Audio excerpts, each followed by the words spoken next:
If the US wants to invade Iran on the ground, at least 800,000 combat troops, costing more than $1 trillion, and a battle that is likely to fail because of Iran's terrain has long been built, a natural barrier that cannot be breached. Iran is located in the south of Asia, with a land area of 1.6 for 5 million square kilometers. So the question is, will the US invade Iran from the ground? Hello everyone, I know that my answer almost impossible because of the terrain of it forms a natural defense system, has deterred invaders from ancient times to present. From the land border we can see that any ground invasion from the west must face directly Iran's most solid physical defense line, the Zagros Mountains. This mountain range runs from northwest to southeast, is about 1,600 kilometers. Its average width reaches an astonishing 240. The Persians also relied on this barrier for most of the time, maintained their independent status. Even the Ottoman Empire that once spanned Europe and Asia was repeatedly defeated in this mountain area, never truly conquered Iran. The most typical one was the Iran-Iraq War in the 80s of the 20th century. Saddam's mechanized troops invaded Iran with great momentum, but ended up being trapped in the complex terrain of the Zagros Mountains. The original Blitzkrieg was turned into the most brutal attrition war. Even now, if the US military advances from Iraq, they have to cross the swampy area of the Arab River and face the three-dimensional defense network of them. The heavy armored brigade has no mobility. They can only be targets.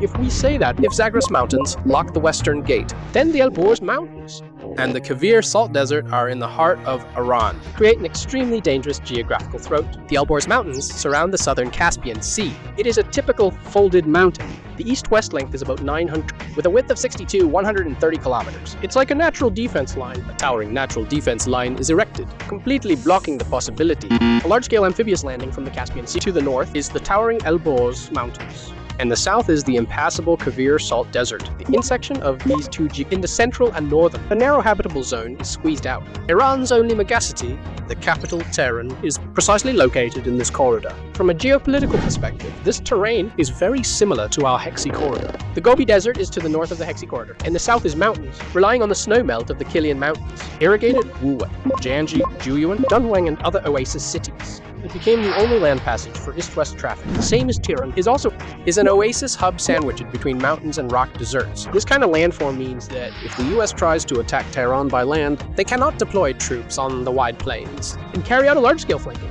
but are forced to follow this extremely narrow Dayusin only corridor. Along this corridor, they not only have to face extremely fragile logistics, but also be on guard against ambushes from the north. This kind of geographical pattern of a man blocking a gate further dispelled the US military idea of directly destroying the regime. Since there is no way to invade, there is no way to carry out a large-scale invasion. The US can only turn its attention to the sea that it is best at, Persian Gulf. Persian Gulf is the region with the most proven oil reserves. The northeast coast is completely controlled by Iran, and the southwest coast is successively Iraq, Kuwait, Saudi Arabia, the United Arab Emirates, the strait connecting the Gulf of Oman. The Strait of Hormuz, the narrowest part, is only about 56 kilometers. Iran not only controls the north bank of the strait, but also strategic islands like Hormuz Island for the United States with the world's most powerful navy. The Persian Gulf is a trap. Let's see.